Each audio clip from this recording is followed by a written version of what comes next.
প্রত্যেক দিনের মতন আজকে আবারও একটি রেসিপি নিয়ে আপনাদের সামনে হাজির হলাম।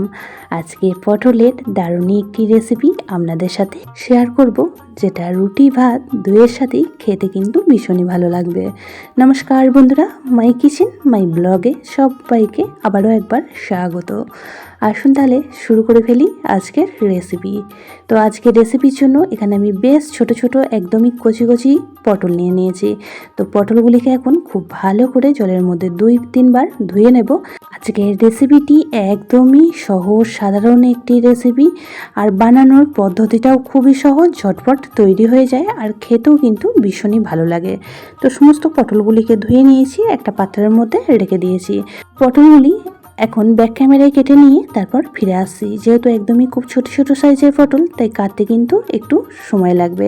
তো পটলগুলিকে দেখুন কেটে নিয়েছি। তো ওপরে যে পাতলা স্কিনটা হালকা করে তুলে দিয়েছি, তারপর পটলগুলিকে 4 টুকরো করে কেটে নিয়েছি, সাথে বেশ কিছুটা পরিমাণ আলুও লম্বা করে কেটে নিয়েছি। এখন রেসিপিটি তৈরি করার জন্য গ্যাসের মধ্যে একটা কড়া বসিয়ে এখানে দিয়ে দিলাম বেশ কিছুটা পরিমাণ সর্ষের তেল। তো তেল খুব ভালোভাবে গরম হয়ে গেলে এখানে ফোড়নে ব্যবহার করলাম 1/2 চামচ জিরে, আর সাথে 2টো শুকনো লঙ্কা মাঝখান থেকে 2 টুকরো করে।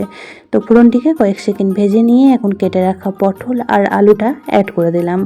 তো তেলের মধ্যে পটল আলুটা বেশ কিছুক্ষণ সময় এখন ভেজে নেব। আজকের সম্পূর্ণ রেসিপিটি আমি সর্ষে তেলে তৈরি করছি, আপনারা চাইলে সাদা তেল দিয়েও বানিয়ে নিতে পারেন। আর পটলের সাথে বেশ কিছুটা পরিমাণ আলু দিয়েই বানাচ্ছি রেসিপিটি। আর এইভাবে যদি পটলের সাথে আলু দিয়ে বানানো হয়, রেসিপিটি খেতে খুবই ভালো লাগে। আপনারা চাইলে আলু ছাড়া শুধু পটল দিয়েও তৈরি করে নিতে পারেন। তো পটল আলু বেশ কিছুক্ষণ সময় ভেজে নিয়েছি, তারপর এখানে অ্যাড করে দিয়েছিলাম 1/2 চামচ হলুদ গুঁড়ো, আর সাথে পরিমাণ মতন লবণ। তো হলুদ আর লবণটা যে সময় অ্যাড করেছিলাম ক্যামেরাটা বন্ধ থাকার কারণে দেখাতে পারিনি। তো খুব ভালো করে লবণ হলুদ দিয়ে নাড়াচাড়া করে এখন ঢাকা চাপা দিয়ে দিচ্ছি 2 থেকে 3 মিনিট। গ্যাসের ফ্লেমটা অবশ্যই করে লো টু মিডিয়ামে রাখবেন। তো 2 মিনিট পর ফিরে আসলাম, আর এখন দেখুন পটল অনেকটাই ভাজা ভাজা হয়ে গিয়েছে, আর আলুর গায়েতেও হালকা ভাজা কালার চলে এসেছে। তো এখন আর ঢাকা দিয়ে রান্নাটি করব না, এইভাবেই বেশ কিছুক্ষণ সময় নাড়াচাড়া করে ভেজে নেব। যত ভালো করে ভাজা ভাজা করা হবে রেসিপিটি কিন্তু খেতে ততটাই ভালো লাগবে। যেহেতু আলু পাতলা করে কাটা ছিল, তাই আলুগুলি দেখুন খুব সুন্দরভাবে সিদ্ধ হয়ে গিয়েছে এই পর্যায়ে। আরও বেশ কিছুক্ষণ সময় একটু নাড়াচাড়া করে ভাজা ভাজা করে নিচ্ছি। পুরনো বন্ধুরা সবসময় আমার পাশে থেকে আমাকে এতটা সাপোর্ট করে এগিয়ে নিয়ে যাওয়ার জন্য অনেক অনেক ভালোবাসা। নতুন বন্ধুরা যারা আজকে ফার্স্ট টাইম চ্যানেলে ভিজিট করেছেন আর আজকের ভিডিওটি দেখছেন, অবশ্যই করে চ্যানেলটি সাবস্ক্রাইব করে পাশে থাকা বেল আইকনটির অল প্রেস করে দেবেন। তাহলে আমি যখনই কোনো ভিডিও দেব নোটিফিকেশন সবার আগে আপনাদের কাছে পৌঁছে যাবে। তো এই পর্যায়ে অ্যাড করে দিয়েছি বেশ কিছুটা পরিমাণ চেরা কাঁচা লঙ্কা, আর সাথে দিয়ে দিলাম খুব সামান্য পরিমাণ একটু লঙ্কা গুঁড়ো। তো সমস্ত উপকরণগুলিকে আবারও খুব ভালো করে নাড়াচাড়া করে বেশ কিছুক্ষণ সময় ভেজে নেব।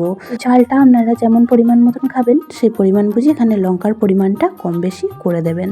তো একদমই সহজ সাধারণ একটি রেসিপি আপনাদের সাথে শেয়ার করছি।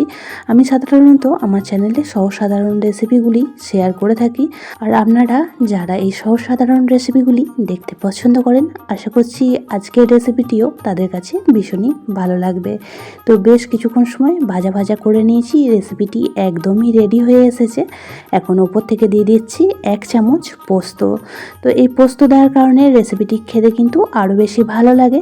আপনাদের হাতের কাছে থাকলে অবশ্যই ব্যবহার করবেন, তা না হলে বাদ দিয়ে দিতে পারেন, তাতে করেও রেসিপিটি খেতে ভীষণই ভালো হয়। তো গরম গরম ডাল ভাতের সাথে হোক বা রাতের ডিনারে রুটির সাথে বানিয়েও পরিবেশন করতে পারেন আজকের রেসিপিটি। একে পটলের রেসিপি খেতে খেতে যখন আর ভালো লাগবে না, তখন কিন্তু পটলের এই রেসিপিটি অবশ্যই ট্রাই করবেন। এইভাবে বানিয়ে নিলে বাচ্চা থেকে বড় সকলেই খুবই পছন্দ করবে, আর খেতে কিন্তু খুবই ভালো লাগে। তো এখন গ্যাসের ফ্লেমটা অফ করে দিয়েছি, এখন একটা পাত্রের মধ্যে সার্ভ করে দেব।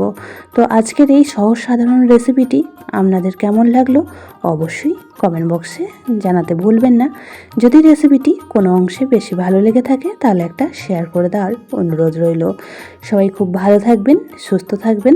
আবারও দেখা হচ্ছে অন্য একটি নতুন রেসিপি বা অন্য কোনো নতুন ব্লগের সাথে। ওপর থেকে আবারও বেশ কিছুটা পরিমাণ পোস্ত ছড়িয়ে দিয়ে পরিবেশন করে দিলাম। আজ এই পর্যন্তই, সবাইকে টাটা।